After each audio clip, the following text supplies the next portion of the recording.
With a story spanning almost 100 years here in downtown Sarasota, the Sarasota Opera House, located on Pineapple Avenue, has had a storied existence. In a two-part series, we're going to explore a bit about the Opera House specifically and meet with the youth coordinator for the Youth Opera. So stick around.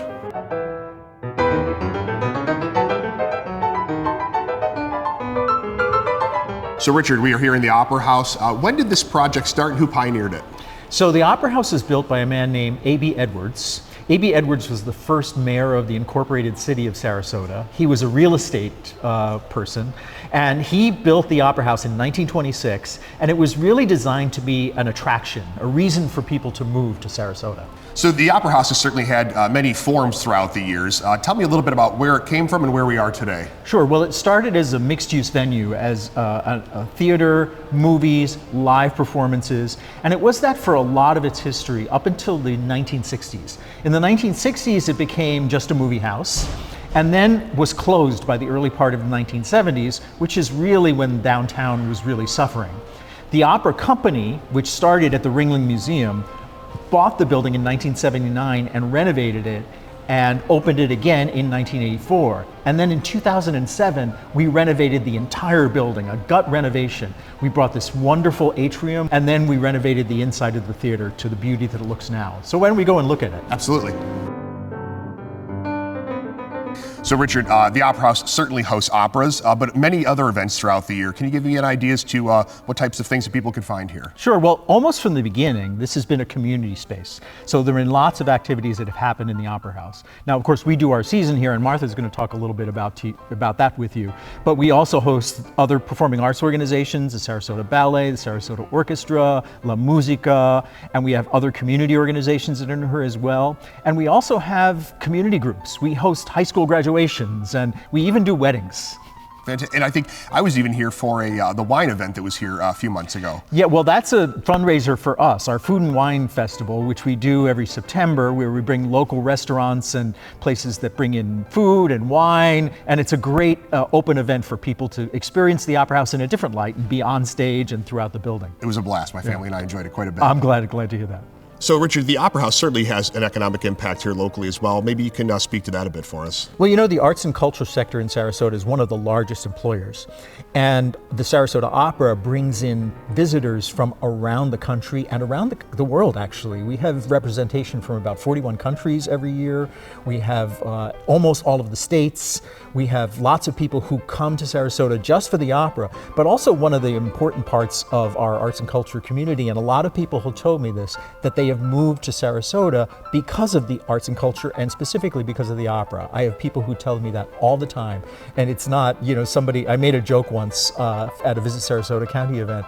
I said, you know, they really should. I've heard the story so often that people were planning to move to Naples, but then they found Sarasota and our arts and culture life, and they moved here. So they should just have a sign on I-75 South that says, "Get off here, don't waste your time."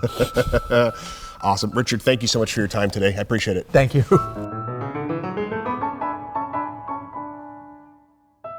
So Martha, as Richard alluded to, you're going to be able to tell us a little bit about what to expect this upcoming season. Maybe tell us a little bit about your role here at the Opera House and what we can expect to see. Well, I wear lots of hats here. I love that I get to have my fingers in so many places. I'm the Director of Education. I work with the Youth Opera. What I'm really excited about right now is that I'm the stage director for our opening operas this season, which is a double bill, 2 one-act operas. The first is Cavalleria Rusticana, or Rustic Chivalry, and the other is Pagliacci, or The Clowns. And they're thrilling, exciting, passionate stories that anyone can understand and relate to. Our aesthetic is to do operas in the traditional way that the composer intended. Okay. So our goal is always to tell passionate, interesting, thrilling, compelling stories through the beauty of the human voice. So this theater is about to be full of gorgeous, emotional singing. And so this is such an exciting week when all the singers start arriving. They're all excited, one, to be in Florida where the weather's so beautiful, but all excited to collaborate on this art form that we so believe in. Some people don't think that opera's for everyone, but who doesn't love a good story? Who doesn't love a gorgeous voice? And so for people who've never seen an opera, this is the place to come and try, because we've got this theater with a gorgeous acoustic where the voices sound so beautiful. It's also not so big that you feel you're really removed from the action. You really can feel that you're close to the storytelling. And if anyone hasn't seen an opera, above the stage we always project the super titles, so the translation, like being at a foreign film where you get the translation. So there's no issue of ever following the story. You can always be just completely drawn into this glorious music and storytelling. So beyond ticket sales, are there other ways that people can give back to the Opera House? Actually, opera wouldn't exist without our incredibly generous donors. It's an expensive art form. It's the most amazing art form to me, and the most complete art form, because it's the one that combines all the other arts at their highest level. We have orchestra playing incredibly difficult music, the challenge of the singing, incredible sets, costumes, lighting. So all of these incredible art forms collaborate to make a great opera. So without our donors, we have many levels that people can donate to, and we're so grateful that people love the art form and support it as much as we do, so that we can exist and do what we do.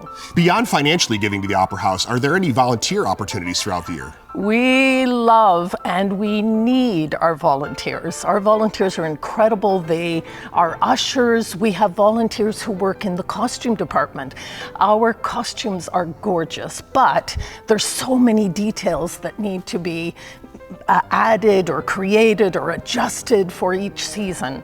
So often we have, soldiers or servants who are the supers. So we have a wonderful bunch of people who volunteer their time to be on the stage with us. Very cool. I don't think it's unique necessarily to have a costume shop in an opera house, but yours is a little bit different than others. Ours is definitely different. First thing, we're a repertory company, so that means we're doing more than one opera at the same time.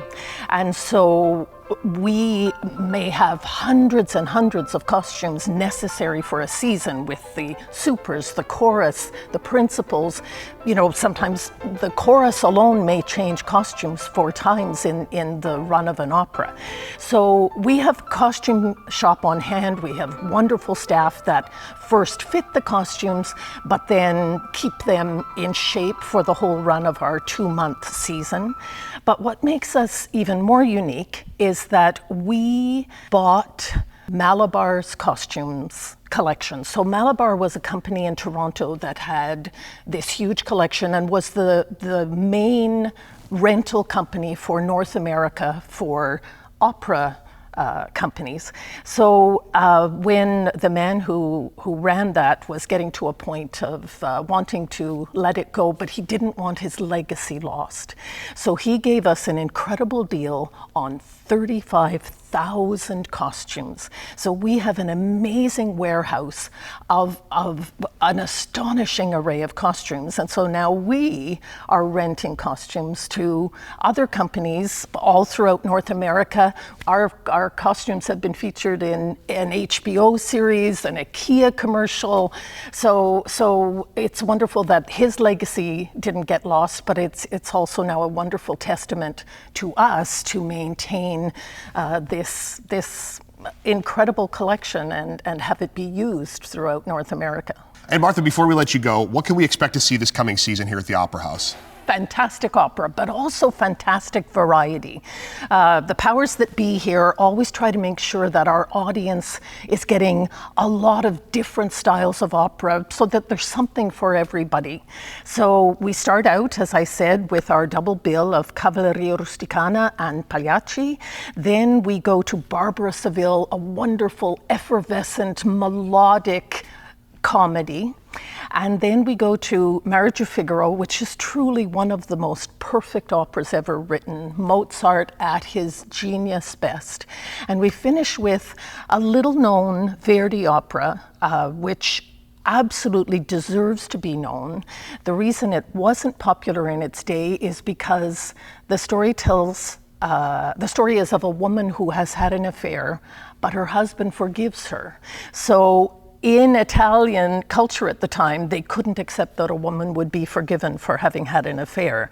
But now it's a different world. We can understand this story so much better, and it's incredible music that absolutely deserves to be heard within this wonderful, emotional, theatrical story. Awesome. Martha, thank you so much for your time today. Thank you so much. What lovely to talk to you. Come to the opera. Absolutely. Come to the opera. I want to thank Richard and Martha for giving us a little peek on the history of the building and what we can expect this upcoming season. In the next episode, we're going to meet with Cameron to learn more about the youth opera. See you the next time.